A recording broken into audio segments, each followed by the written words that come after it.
Welcome, welcome. How are we tonight, guys? We didn't have any intro music, so we're just going to sit here and chat with each other for a moment and allow the audience to build a little bit. But welcome back to another episode of the Educated Homebuyer Live. This is where we answer your questions, help you guys become educated homebuyers, sellers, investors in today's market. Once again, Mr. Josh Lewis is with us. He is here to help us on the mortgage side to make sense of economics, all things real estate. Josh, welcome back. Welcome to me, Jeb. We're having another joyous week of playing with numbers. And we've learned, Jeb, this week. I always say that numbers never lie, but people online keep telling me that numbers lie.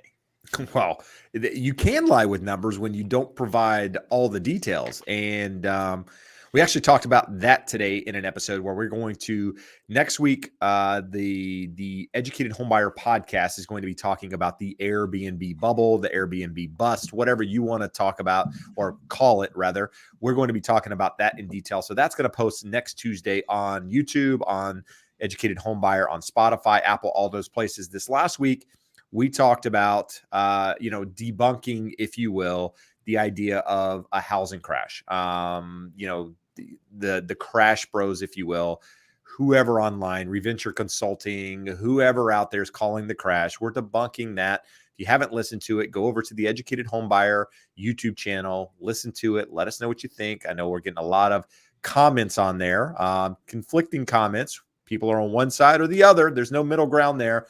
But we would love to know what your thoughts are on it and anything else you want us to cover. Really, these episodes come from you guys, and that's why we're here. Tonight, we are going to be doing some slides, not the electric slide.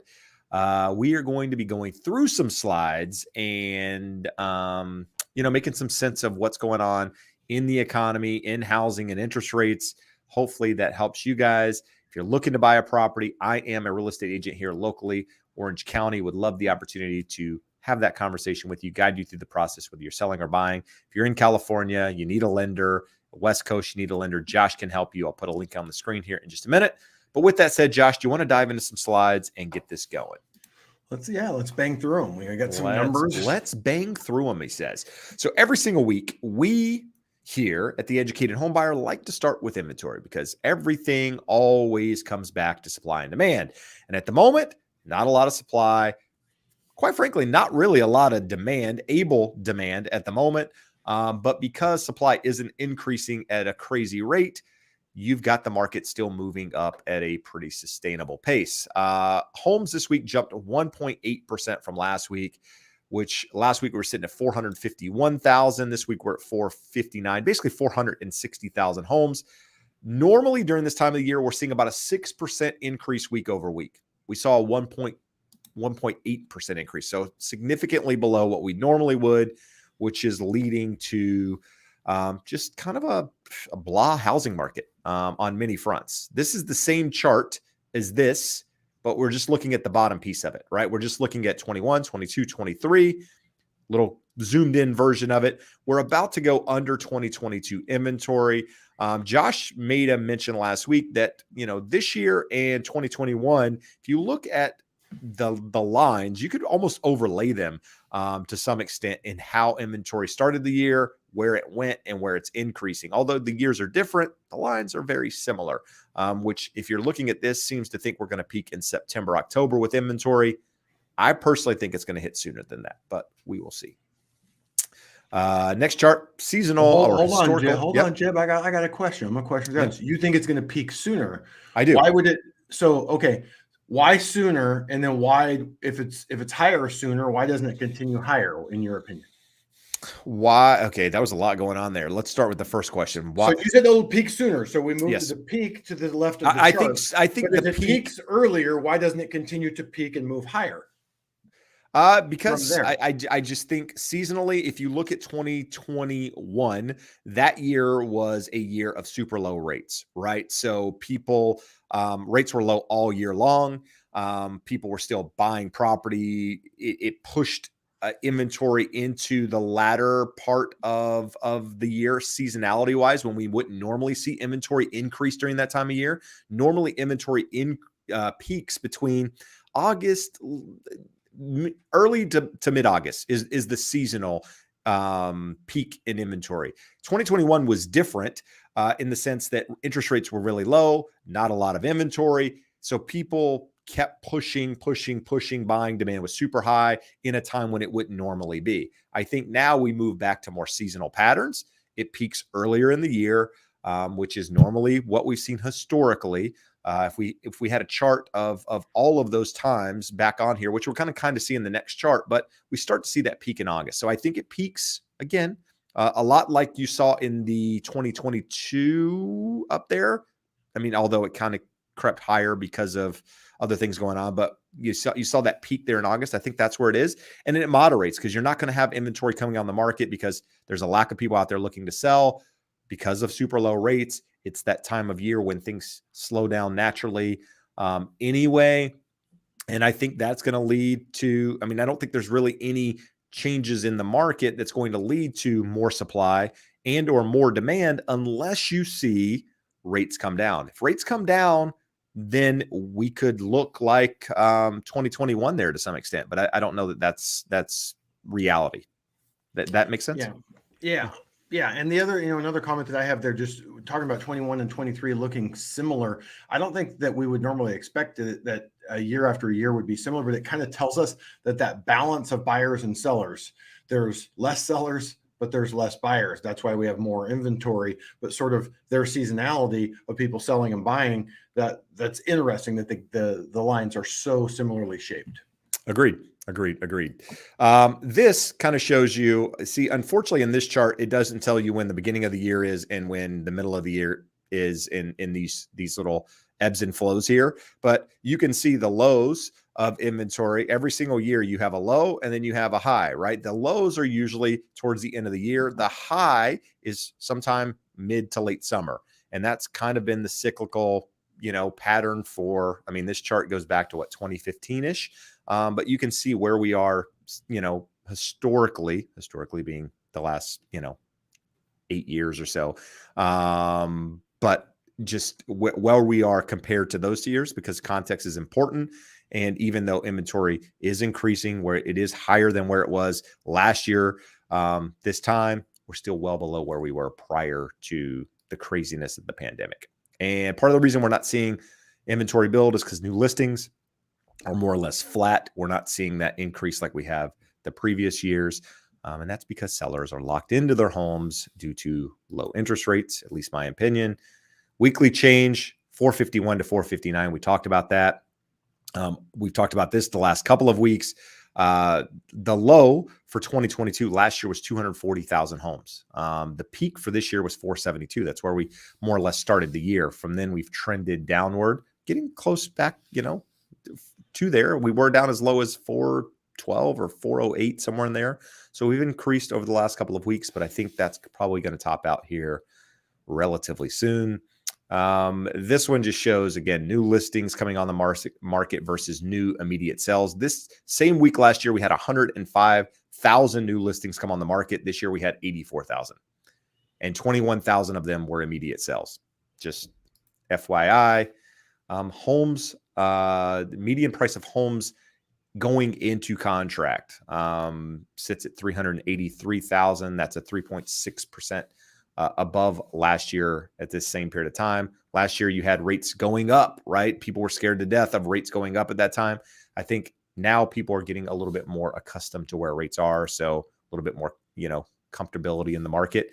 And then price cuts. Price cuts jumped up a little bit, sitting somewhere around 31.6% because homes are sitting on the market longer now.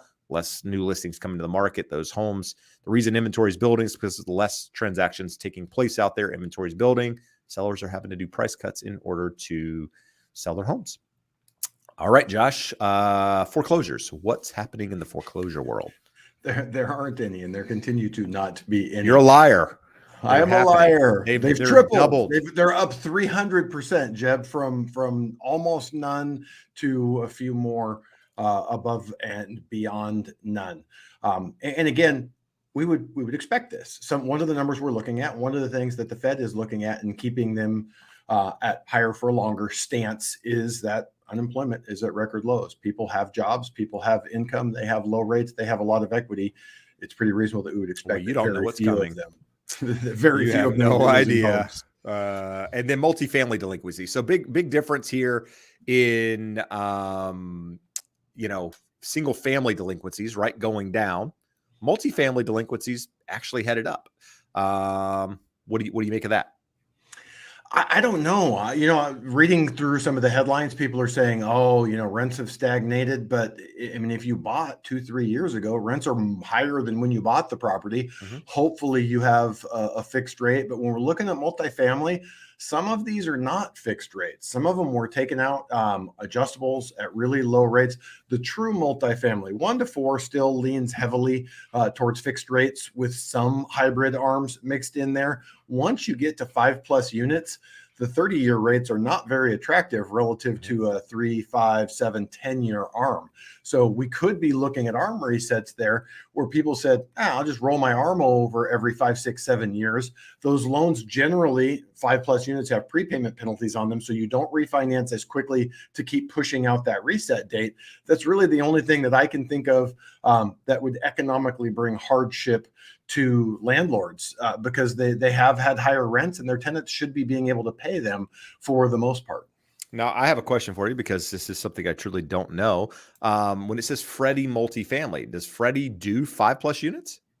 Yes, They do. very different than their single family 1 to 4 program, but yes, they do securitize them. All right, there you go.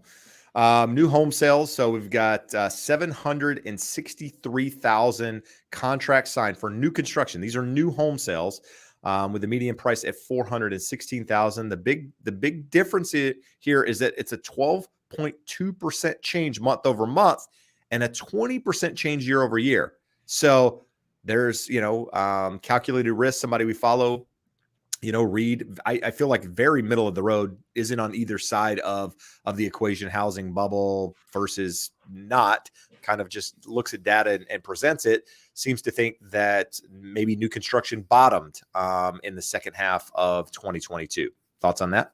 That's a monster change, 20% year over year. And if you look, part of the hypothesis was when it slowed last year, said, okay, builders have learned a lot from 2008. They do have a lot of permitted properties. They do have a lot of properties in various stages of construction. They'll slow play bringing them to market. Well, here we are in less than a year, and they've got signed contracts up 20% year over year, and nothing positive has changed in the last year. They have gotten builders, they being builders, have gotten pretty advanced in managing the process. Builders have 20 to 40% profits in each one of these homes. So 416 median price, anywhere from $80,000 to $120,000 of profit. Paying $5,000 to $10,000 to buy your rate down is a cost of doing business. And we're seeing that a lot. I've told you guys a million times before, in a normal market, we're going to kill the builder's lender on price, fees, service, everything. Right now, you're almost forced to go with them. I talked to someone this week. We were looking at a 6.625 rate for them, and Lennar was buying it down to 5.625. It's hard to compete with that, but they are very sophisticated in how they are managing their inventory and moving their inventory. And the very low available inventory of existing homes is driving a lot of people saying, hey, I'll just go to the new house lot and put it under contract versus fighting with 5, 6, 7 people on the listing down the road. Yep. And now we have the FHFA house price index showing nationally, 0.7% increase month over month and 3.1% year over year, which is conflicting with Case-Shiller, who's showing 0.5% month over month and a negative 0.2% annually. Josh, thoughts? They measure different data. That FHFA data does not include cash sales, does not include jumbo loans. So when we're really looking there at the middle of the road stuff, that's what's moving. So when you look at Case-Shiller, it captures some more information. They're both paired sales indexes. If you roll back, Jeb, to that FHFA, I like this infographic much better because we talk about all real estate being local. This only breaks it down to regions. But let's look at every region except for the Mountain and Pacific is up year over year, up 3.9, up 5.1, 5.5, 6.0, 5.1, 6.1, 3.2. So we have some overpriced areas in the Mountain and Pacific and had some minor corrections, but they're seeing year over year increases. Most of the data and projections that we are seeing now are anywhere from 1.5% to 5% for the full year of 2023. That doesn't guarantee they're right. We're halfway through the year, so it's better than more likely to be accurate than a projection based in January. But we'll see how the rest of the year plays out. Most people are projecting full year 1.5 to 5% increases. And this is just another chart essentially showing you the Case-Shiller home price index, over, the course of history, right? Going back to 1976-ish. You have ebbs and flows in that data. And right now we're kind of on the downward trend and probably headed a little bit lower, maybe probably flatten out here just because of some of the year over year data, because April was a big jump. So it'll be interesting, but nothing to really concern yourself with as far as I'm concerned. Now, this just looks at everybody: CoreLogic, Case-Shiller, FHFA, Black Knight, and Zillow, and goes back as January, February, March, April, and then obviously we're going to get new data here soon enough with regards to May, which again is year over year. You're probably going to start to see some increases, I would think. Anything you want to add there? No. All Tells right. its own story. GDP we've talked about. What are we looking at? The $24 million question is, are we in a recession? When is the recession coming? Yes. Technical definition is 2 consecutive quarters of negative GDP growth. We're absolutely trending in that direction. We're down in that 0 to 1% range right now. And it looks like we'll roll through these next charts here and show you fairly quickly that the negative information is piling up. There's still, every week we get one report at least that's a surprise positive, but 2 or 3 that are kind of confirming the story. So if we look at the next one, it's a composite index for both ISM services and manufacturing. And when you look at those, recently dipped below that 50 number that if you look back the last 3 recessions, it is called predictably, reliably is predicted the recession. So we have the yield curve inversion. Basically every measure at every duration of the yield curve is inverted, GDP decreasing. This has been predictive in the past. We have leading economic indicators on the next chart. Jeb is basically telling the same story. We are in an area that has been predictive of a recession every time previously. So the LEI is a composite of many different figures that they're looking at, but this indicator has the most infallible record of all recession indicators we track. So at this point, the question is really when and how deep and how long the recession. Well, Biden said yesterday that he thinks that we might be able to avoid a recession. I don't think that's the case. Could we have a short or shallow or long and shallow recession that doesn't feel much like recessions we've had in the past? That's a possibility, but the numbers are kind of stacking up and telling us it's coming, especially when you look at the typical lag in impact of Fed actions. And this is the fastest, most aggressive actions they've ever taken. And every time in the past with slower, more gradual increases, it has basically slowed the economy significantly. It would be foolish to think that we're not going there. Right. So this one we're looking at money supply, percent of GDP versus GDP growth. So every time we've seen money supply go down, GDP has followed, and that's more or less what we're seeing here. Well, look at this. One of the easy ones for people to follow. We hear in the comments all the time. Yeah, inflation is going to be a problem forever. We shot M2 to the moon. You can't just print all that money and have it not be a problem. And there's some truth to that. That's how we've got here. You can see from this chart that the rapid supply in M2 got a rapid increase in GDP and inflation. So what you can also see here is every time that M2 has trended down, and it's never quite trended down this quickly, this sharply, it has brought GDP down. So just one more thing telling us that a recession is quite likely. All right. And looking at some last one here. So bank lending, contracting U.S. bank lending is entirely consistent with historic recession. So anytime we see bank tightening, lending tightening, we've seen a recession happen in those cases. And this chart more or less supports that, right? Yeah. And the follow through on that, Jeb, everyone wants to ask, well, does that mean that home purchasing is going to get more difficult? In the last downturn, when all the subprime loans went away, mortgage lending, residential mortgage lending tightened greatly. really, what do banks lend on now? They're lending on commercial real estate. This is why everyone is predicting problems for the commercial side of the business as this tightens and adjustable rates roll over at much higher rates with lower tenant occupancy rates. So definitely tells that story. This one I just wanted to throw in for you guys. The purple boxes there, I just went back every Wednesday. I've been trying to tell you, we are absolutely going sideways. If I had taken out that last one in March on the left side, it would have been even flatter. But the range from the low was 3.64 on the 10-year. The high is at 371 or 379 at today's close at 371. So it's 0.15 range over going on over a month now. So we're in a pretty tight range, and we're likely to get some sort of a breakout. The range right now, if you look at it on that next chart, Jeb, 372. If we stay below 372, we closed at 371 and changed today. If we stay below it, we'll probably make a run down to that 362 level. It's looking like the breakout will be to the positive side, but I don't think we're going to have a huge breakout. Really, until we get below 330, 340 on the 10-year, we're looking at more of this sideways chop. And you guys always like to know where are interest rates at. This is harder and harder to give a general answer other than FHA and VA loans because the LLPAs are so stratified. Every borrower can be 3/8 to 0.5% difference from the next. But if you look at these, everything's hanging under 7%.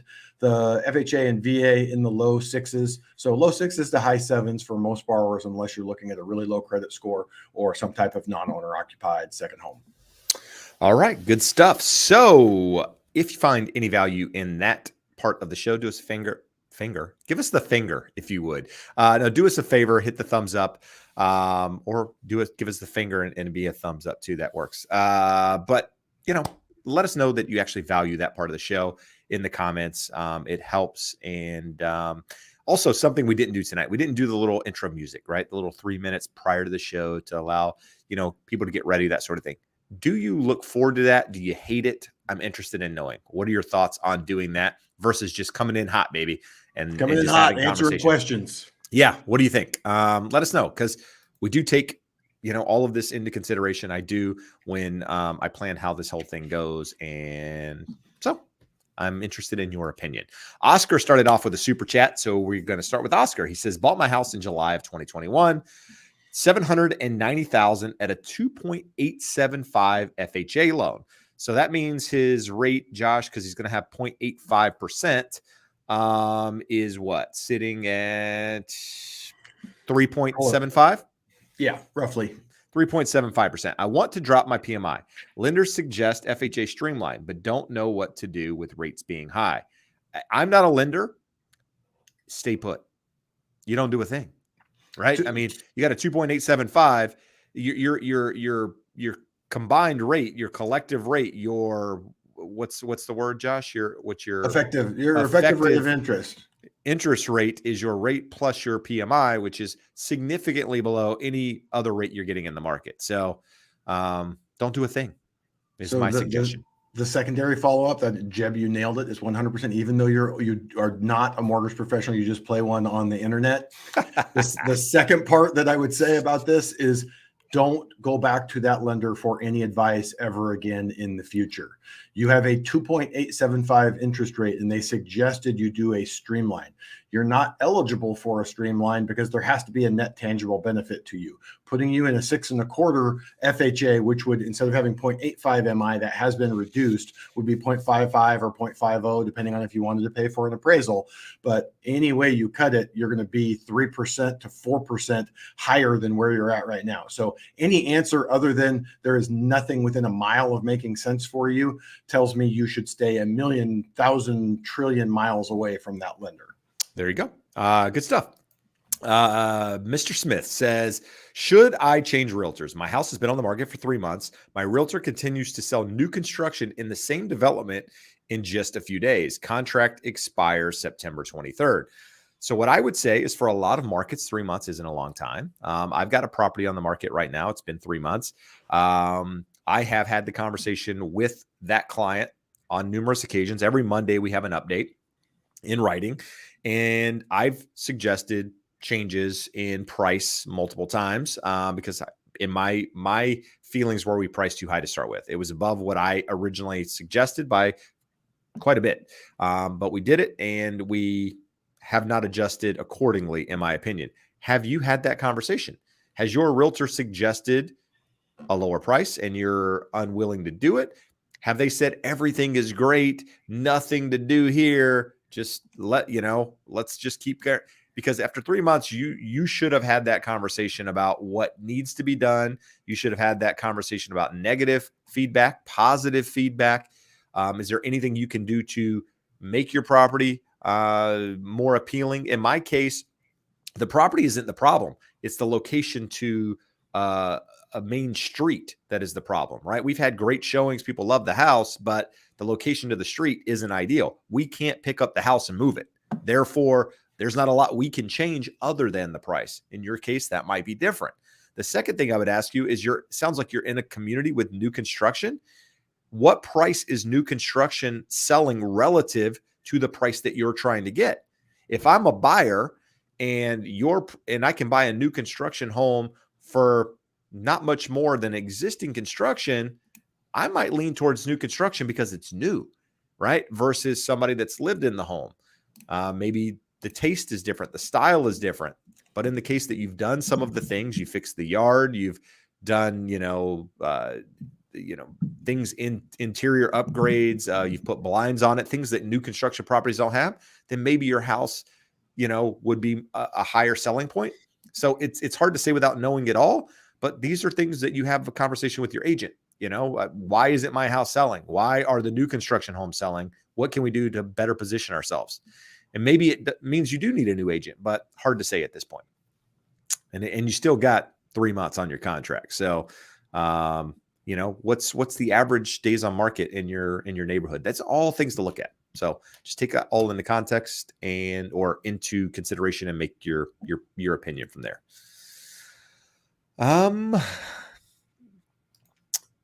Brandon says, I am one of those few buyers closing end of the month. Question, can and should I get my own second inspection on a new build? So who was the first inspection through? Was it through the builder? If so, my suggestion is yes. I would always get another party in there to take a look at the property. Personally, for a couple $100, it's worth it just to make sure everything is in working order. And most of these new construction companies, they have a manager that manages the property. Anything that comes up, they're going to take care of. So it's worth having a second opinion if you haven't done so already, and you're only using, their project manager or whoever to go through the property. All right, Josh, let's see here. Just going to go through these as they come up. Should I start buying some small pieces of furniture between clear to close and closing? Would it affect the closing if I spend a couple $100 before that takes place? So Josh, you have a client getting a loan. They want to buy some things. What are your suggestions? Two separate issues. In general, better safe than sorry. Put it off until you're done. You're talking about a few small pieces of furniture. If you're using savings to do that, probably not a problem unless you're very tight on closing and the funds have not been fully documented. Once we have everything, let's say I have a borrower that has $50,000 to close and they have $200,000 sitting in the bank. We have 2 months of statements with that. We've over documented what we need. We're done once the underwriter signs off on that. If they go buy a couple $1,000s worth of furniture, not a problem one way or the other. Now, if they need $50,000 to close, they had $32,000. Now we've got $57,000 and we're trying to figure out which money went where. There still may be some questions. So if that's the case, I would be very careful about spending any of your cash. In terms of spending money on a credit card, even if it's a credit card you already have, lenders can and often do a credit refresh before closing. So again, if your debt to income ratio is tight and $100, $500, $1,000 on a credit card could increase the payment, it could absolutely be problematic. So you need to know your strength as a borrower. If we have low debt to income and way more funds documented than we need, and we're fully documented, sourced and seasoned, probably not a problem. Talk to your lender, ask them. They can tell you for sure since they have seen your file. There you go. Good stuff. Jeb, is there a 203K loan program available in California? If so, what are the pros and cons, Josh? So let's start. 203K is an FHA loan. It's a rehab loan. It allows you to buy a property that needs some work and use that loan to finance the rehab cost as part of your original purchase, right? So they're available in all 50 states. That said, Josh, what are the pros and cons? If I am remembering my stories correctly here, World Trekker is thinking about doing some work on his home, possibly adding something that could be rented, adding some square footage. It can be used, renovation loans can be used for refinancing as well. So purchase or refinance. It's an FHA loan. It's going to have mortgage insurance regardless of how much equity you have in your home. It's going to have a higher interest rate than a standard FHA or conventional loan. Depending on how much you're borrowing, you could have a very low rate on your current loan. So if you have a $500,000 loan at 3.5%, and we're getting a new loan at 650 to access $150,000 for upgrades, now we took that whole lump to 6+% range where we would be today. So the MI higher interest rate than where you're likely at tells us that it may not be the best option versus some type of second mortgage for you. Also important to remember that Fannie Mae also has a renovation loan. Depending on what types of renovations you're doing, it may be better. You can get that without mortgage insurance. Also going to have a higher than market interest rate due to the additional risk and work to the lender on renovation loans. So talk to a lender if you're serious about it, about those options, and they can break it down for you of exactly what they look like. It's just a more involved process. You're going to have a contracting consultant that's going to look over your plans, look over your bids. They're going to charge for inspections. They don't just give you a lump sum of money for you to go pay your contractor with. They're going to come out and say X% of work was done. Yes, we sign off on it. Here's reimbursement for that so you can pay your contractors. So very good program, can be very appropriate depending on your circumstances and needs, but talk to a mortgage professional that can walk you through it and see if it truly fits your situation. All right. Arnold says Pulte has 100 available homes in LA, but no one is buying. And he goes on to say Porter Ranch homes down $150,000. So could there be a community in LA that has some homes available and no one's buying? Sure. I don't know that to be true. Don't know it to be false. But when I hear Porter Ranch, I hear issues, right? What was the issue up there a couple of years ago, Josh? There was something with what was it? Contamination. There was it's like soil. Like, what was it? It was like a gas deal. Oh, I remember what that was. I didn't know that's where it was, but yeah. Was that Porter Ranch? I think it was Porter Ranch. I don't know. When I think of that area, I think of a couple of different things that have happened in that area that have been issues. Is that the reason? I have no idea. I mean, typically a builder wouldn't build homes in an area like that if there were issues because it's been long enough. But I don't know LA well enough. What I can tell you is supply is low and demand is still there, that if the homes were priced correctly, they would sell. Maybe they're not, and therefore they're having to reduce prices. Josh, yes, you were going to say something? No, I'm just saying I talk to a lot of people, and they are, because of the really low interest rates, a lot of them are considering new construction. I don't know anyone that is walking in and going, hey, you're not going to believe the amazing discount we got. They're getting interest rates, they're getting upgrades, they're getting things, incentives, but we just went through the numbers. Builders just announced record levels of permits, 20% year over year increase in sales. Like, is it possible? Yeah. What I would say is be very careful if you're watching things on YouTube or reading people's blogs and passing that stuff off as fact. I talked to a client this last week who is going to be buying later in the year out in the Ontario, Fontana area. And they said, yeah, we're looking at this stuff. And you'll see these guys on YouTube making videos saying crickets at the builder's sales office, and they can't give these houses away. And I go out there and they have nothing available. And they're telling me it's going to be $25,000 for the next phase release. So be very careful with what you watch online. If you take anything from the last two episodes of the podcast or this week and next week, be careful what you read online. Don't take our word for it. Trust but verify, because are people out there that are not just misunderstanding the data, that are literally lying to you with the data. There you go. Let's see. Arnold also has a question. Says, I have my 20% down payment split between high yield savings accounts. Is it at risk there? So do you have any risk in a high yield savings account? My answer is no. As long as you're under the FDIC insured limit, you basically have no risk. And at this point, the government's almost said, what's 250 now anyway, isn't it? Right, Josh? 250. Yeah, 250. That, even with that said, they've also kind of set the precedent that maybe they would bail you out otherwise. But I don't think it's at risk being in those. Is there better places to put your money? Possibly. But I mean, I think that's probably the safest place, quite frankly. But Josh, other than treasury bonds.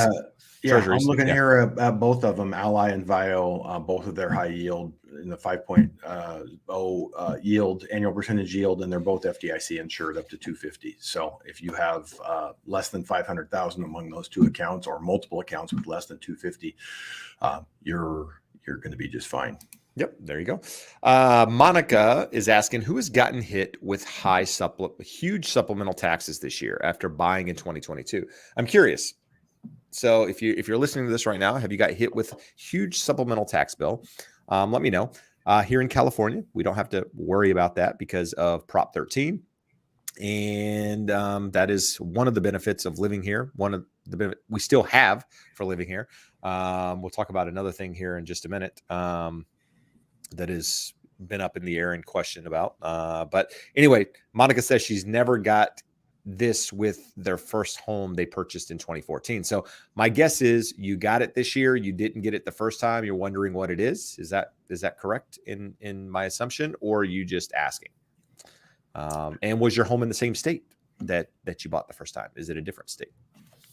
Let me know. Yeah, so California is really the only one that's going to have it, and it's going to vary over time, and it's going to vary by what the seller paid. I've had people buy a home that the previous owner had occupied for 50 years and was assessed at $120,000. They buy it for $800,000, and they are shocked at the size of their supplemental. So basically, the two things that are going to dictate the size of your supplemental is the previous owner's assessed value and your sales price, and then how long it takes for that reassessment to occur. Sometimes they're quick, sometimes they're slow, but hopefully your professionals prepped you a little bit for that. If it was the case.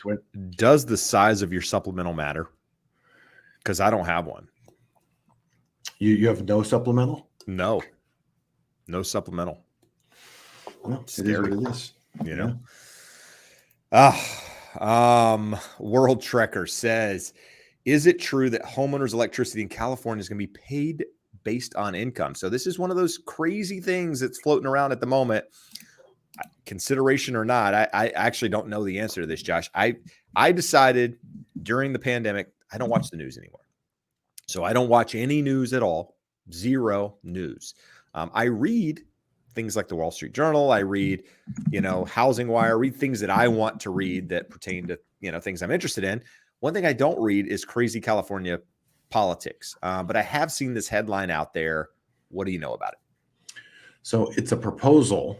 I think it's the Public Utilities Commission has suggested this. And the crazy thing is it varies whether it's Southern California, Edison, PG&E, San Diego, Gas and Electric, and they're basically adding a base rate. So depending on your income, you just have to pay X number of dollars every month, $20, $50. So for Southern California, Edison, anyone making up to $28,000 to $69,000 would pay $20 a month.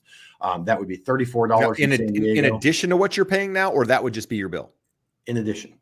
Okay. And the more you make, the higher that goes up. Yeah, they're out of their minds. Anyway, so that's what we think about that. And here's the thing. Crazier things have happened. California is the leader of idiotic political decision making. So we could be the forefront, people. Hold on. Let's see. Anya, is it wise to always keep resale value in mind when buying homes? I say yes. Some people will tell you no. Depends, right? Like, for example, Josh has the story of some of his wife's friend. I mean, I guess a friend's parents at this point buying a home in the middle of the last housing crash, or right prior to the housing crash, when Josh was giving them, a warning that the housing market might go down. Their whole argument was, we don't care. We're going to live here for the next 30 years. We don't care what happens to prices. We're tired of paying rent.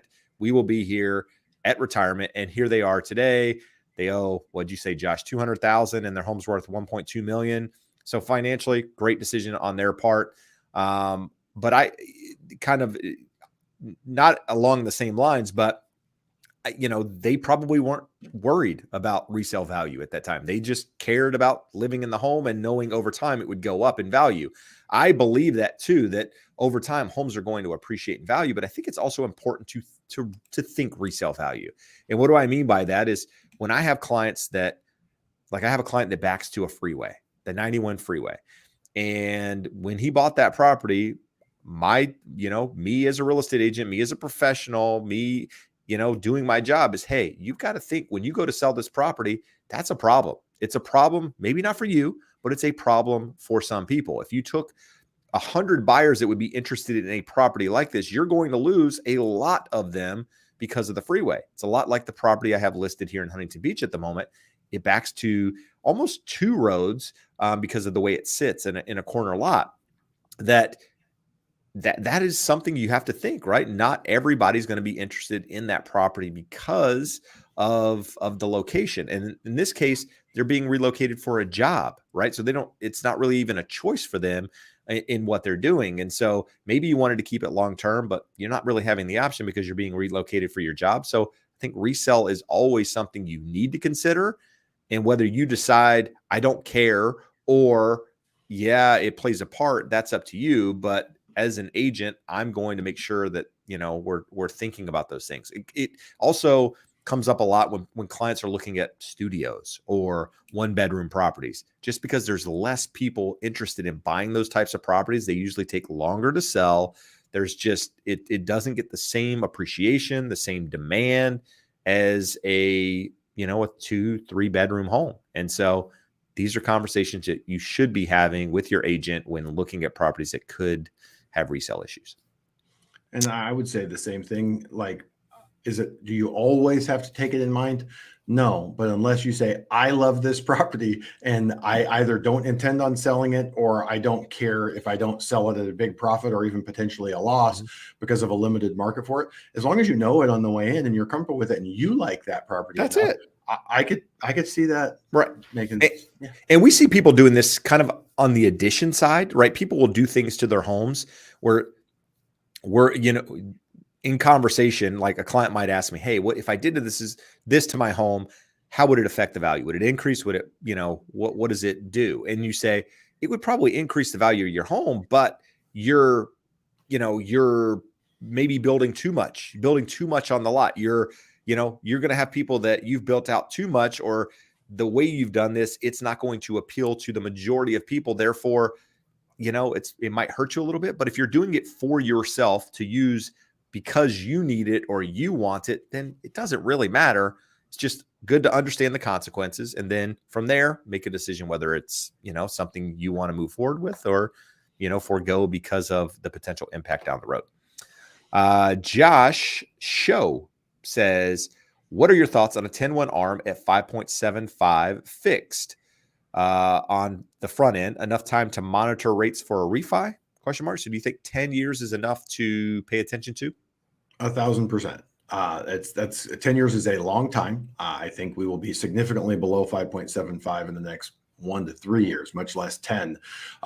Again, the only risk, if you put a minimum down, which with the 10-1 ARM and 5.75, it's probably a bigger loan or a portfolio loan. As long as you're putting 5, 10, 15% down, so you're not worried about a potential dip in value, limiting your refinance options, I would absolutely suggest it if you can get that big of a discount to the market. And Jeb, we've got a couple of questions sort of along the same lines here. Kingsley says, is 6.5 on a 30-year fixed a good rate? Impossible to answer. There's literally 40 factors that go into it. In general, that's good. We showed here at the top of the show the average rates, depending on who you're looking at, that were being reported yesterday: 6.91, 6.75. But even in those, we don't know what are the average amount of points being paid. So for that, we have to know what your box A fees are for the 6.5% interest rate. We need to know your credit score. We need to know your down payment. We need to know the property type, many, many things. So is 6.5% a good rate right now? It's below average based off of what we showed at the top of the show. But depending on what you're paying for it and what your other qualifications are, it could be high. If it's an FHA or a VA, it's probably higher than it needs to be. And then Jeb, staying on the rate lock topic, Jose Calderon, Buying in Florida, I'm a month away from closing, and I'm scared of locking rate, waiting for them to drop more. And it's funny, there's a couple, depending on where you put the pauses in there, you can look at, I'm scared of locking the rate. I'm waiting for them to drop more. I'm scared of locking the rate, waiting for them to drop more. Here's the thing. Market has gone super sideways. We've been in a very tight range. I don't think there's a huge risk or huge potential reward in the next 30 days. For me, I watch it every day. I'm comfortable. I think that the risks are weighted more in favor of your benefit of rates going lower.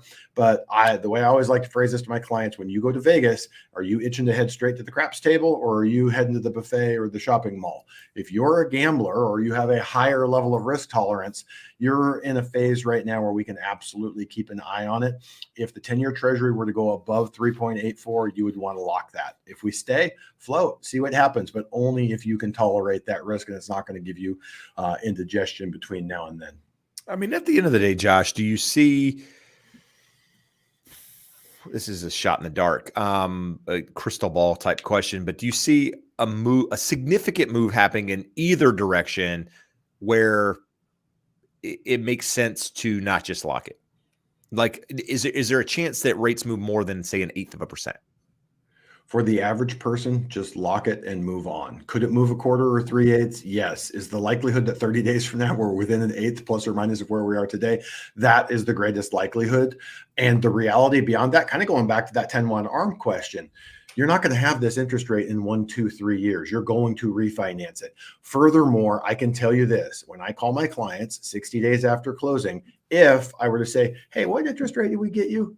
They never remember. It's the most important thing in the world until you close and move into your house, and you will forget all about it. So that's not to say ignore rate, pay whatever is being offered to you.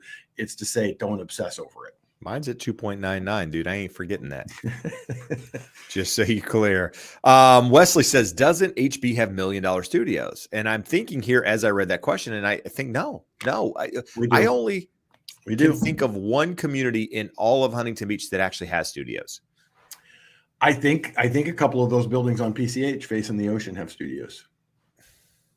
I don't know. I think most of them are 1-bedrooms, true 1-bedrooms. Yeah, I'm trying to think. I know Harbor Pacific does in Northwest Huntington Beach there at Warner and PCH. They have true studios. Outside of that, I can't think of any communities that have true studios. Most of them are true 1-bedrooms. But could there be? Sure. They're not very common if there are. Josh, this is a question. Where did I see it?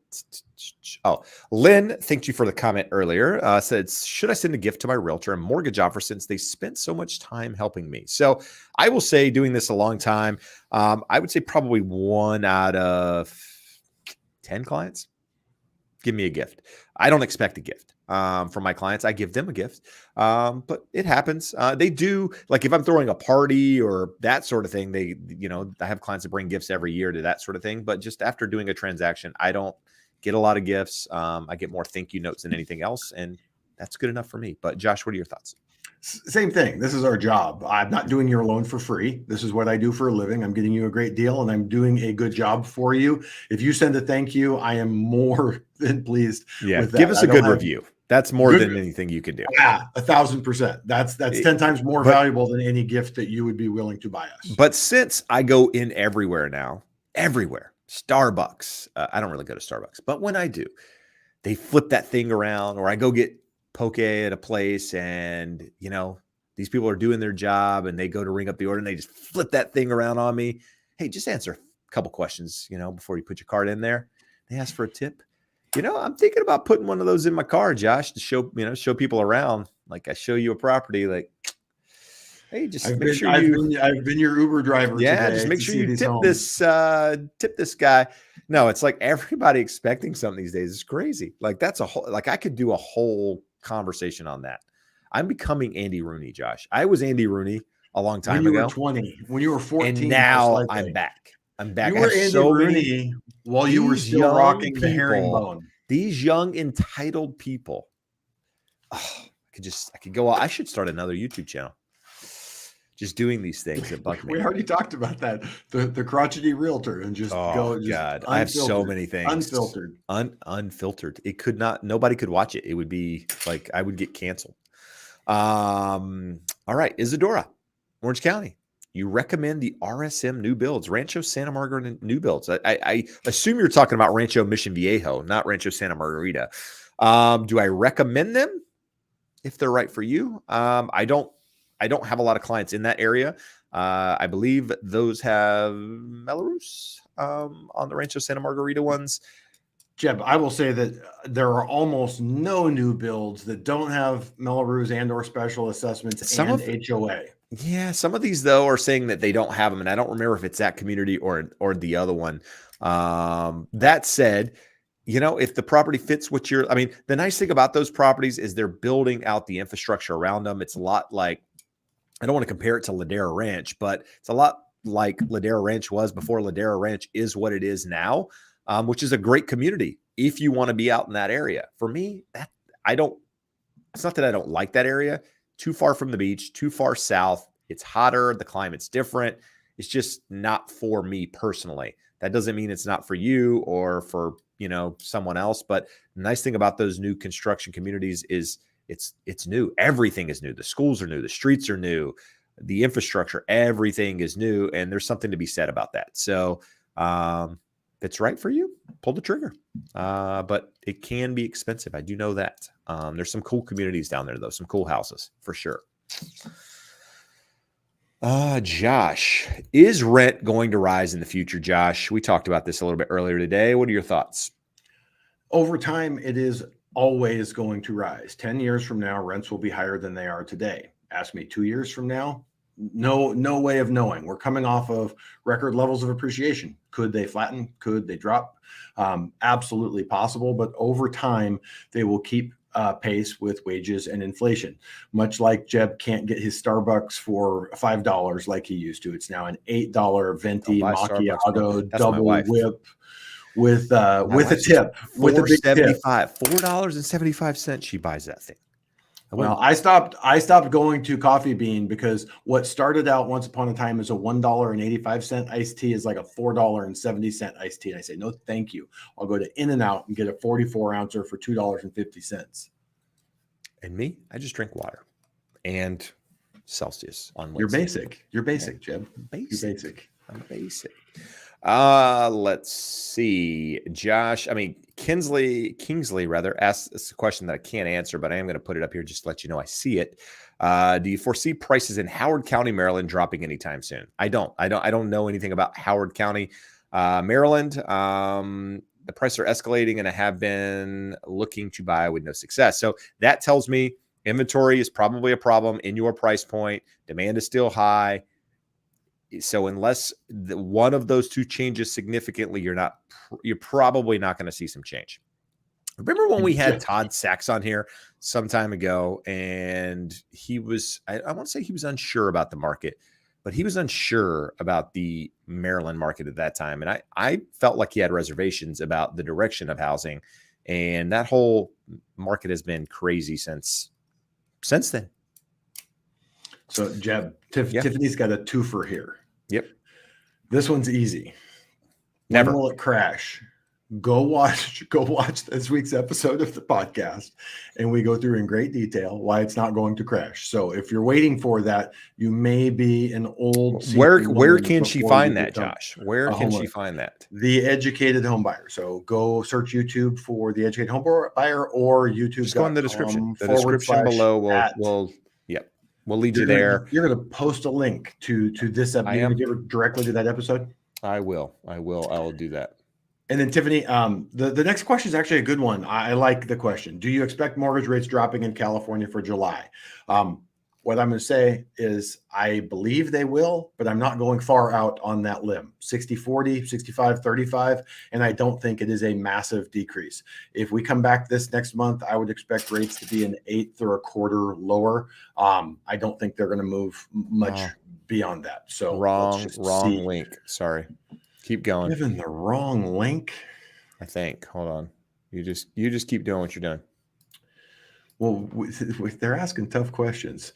Here we go. You're going to have to participate in this one. World Trekker wants to know, if money is not a question, Ooh. where would both of you retire?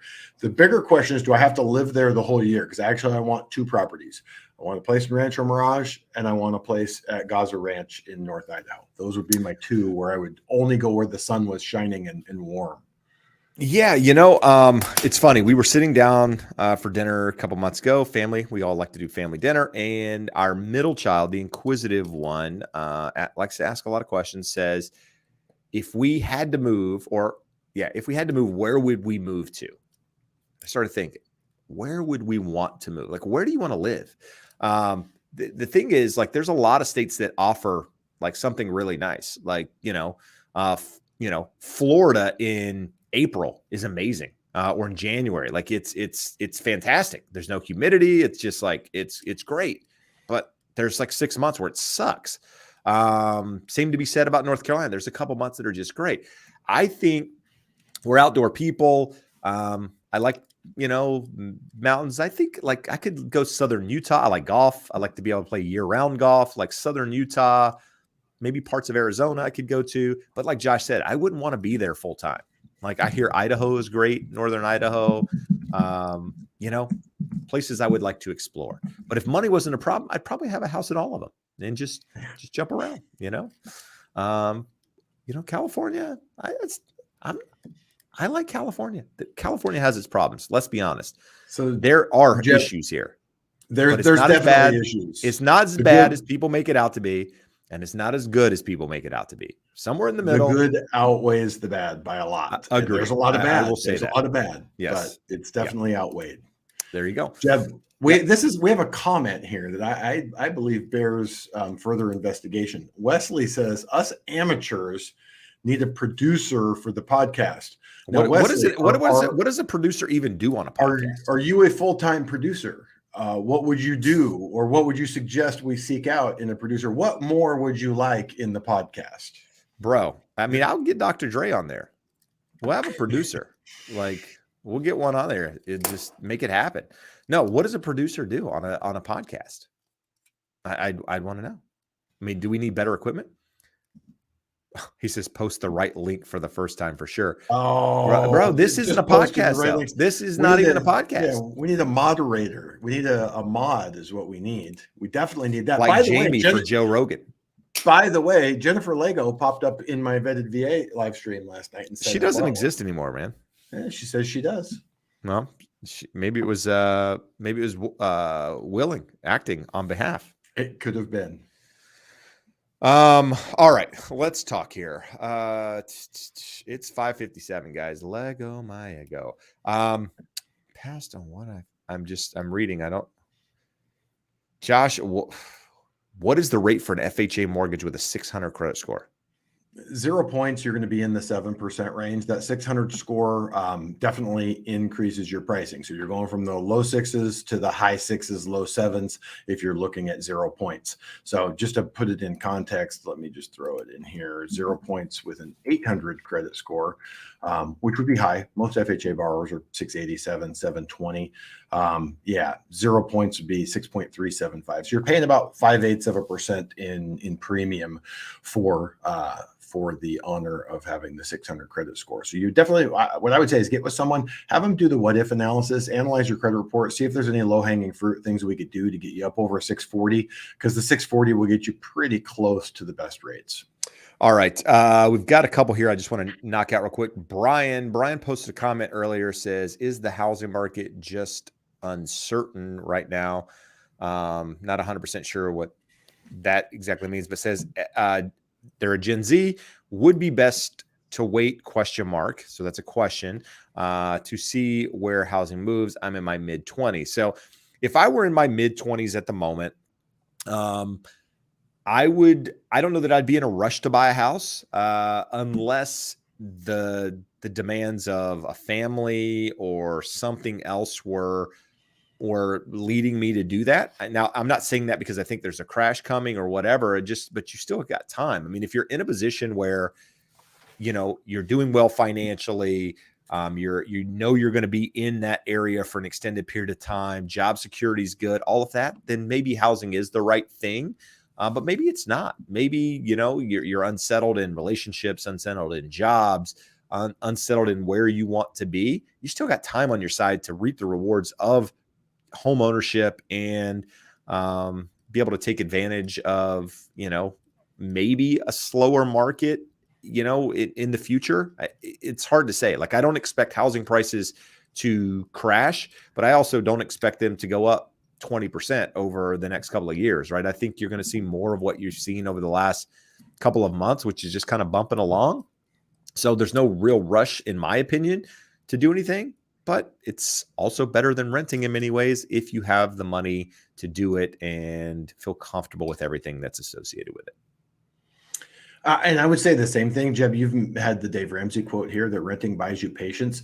Yep. Brian, you can afford to have patience. I love the idea of buying as early as you can if you're kind of settled in your life in terms of stable in your career. You have the income, you established credit, you have some savings. You don't have a relationship that's going to pull you 4 states away to be closer to your new significant other. As long as all those things are in line, buying early, if you buy when you're 26 and you just pay it, at 56, you have a home that's paid for. There's a lot to be said for that. If you buy a duplex and you want to convert that to a rental, by the time you're 32, 33, when most people are buying their first home for their family, you have some equity, and that would be a wonderful rental. So there's things to be said, but everything that Jeb said about having patience, you don't need to feel the rush. And definitely the market is uncertain right now. Anyone telling you no risk, everything's going to be better in 5 years, lower rates, higher prices, all of the above, we cannot say that. We're likely to just sort of stumble forward for the next 3, 4, 5 years, finding that new normal. So you shouldn't have to feel any urgency if you're Gen Z in your mid to late 20s. If you can do it and you're comfortable doing it, great, but you shouldn't feel any pressure to have to do it. And while it's 6 o'clock, I'm going to just address a couple here because we're going to go in a minute. But Kanisha asked a similar question. Doesn't really say the age, but just kind of gives your scenario. Buy when it's the right time for you, right? Not when Jeb and Josh are talking about home ownership and why it's important and you're having FOMO because you're missing out on things. Buy when it's the time for you, money in the bank, comfortable with the payment, longer term time horizon. These are the things that we talk about, preach about every single week. They apply regardless of where you are in your journey. And it's super, super important to do that. So with that said, if you're a home buyer, you're new to the process, you're trying to educate yourself. Really, this channel is all about education. Here, I talk a lot about a lot of different topics, right? I range on everything from economics to different loan programs to different things, and it kind of bounces around a little bit. Whereas the Educated Home Buyer, our other channel, where Josh and I are partners on that channel, we do a deep dive into a topic every single week and really try to make sense of it for you as a potential buyer out there. So if you haven't subscribed, haven't checked out the channel, haven't gone and listened to a video, watched a video, go check it out. It's a podcast, but done in video format. So if you like video, it's on YouTube. There's a link in the description below where you can find it. If you like audio, you hate looking at our faces, that's okay too. We're on Spotify, we're on Apple, most podcast platforms out there. If you want to give us a listen, we would be appreciative of that. And also refer us to friends that are looking to buy, right? We don't get anything out of the listening aspect of it other than views and listens, and it helps algorithms. It helps us really accomplish our goal. And for that, that's why we're here, right? To spread education and help you guys make sense of a lot of just stuff thrown against the wall without really providing information to give you both sides of the story, right? It's usually unilateral type information or just benefits that person and doesn't give you any context behind it. So do that. If you're looking for a mortgage pre-approval, there is a link scrolling on the bottom of the screen right now that gets you in touch with Josh. It'll also get you in touch with the lender across the U.S. If you're looking for real estate advice, you're local to California, Southern California, reach out to me directly. Be happy to help you. And I can also refer you to anywhere in the country. Somebody can guide you. Josh, final words tonight. Kanisha followed up and said she's 50 in October. So I beat her to it by 4 months. So just wanted to say thank you to those of you who sent birthday greetings last week. We had a wonderful weekend at the river. Jeb didn't go because he had kid duty because he decided to be a breeder instead of a fun adult that goes to the river and does fun stuff. So Jeb and I are going to take a separate Josh birthday weekend a month too late. But I got to tell my wife about that. I haven't told her yet. Yes, tell your wife so that you don't get. Are you canceled. listening, wife? Yeah. No, but anyway, thank you guys. We will be back next Wednesday. Another episode, another dive after the July 4th. I mean, I don't know what kind of condition we're going to be in, but we're going to be here, guys. Till next time. Adios.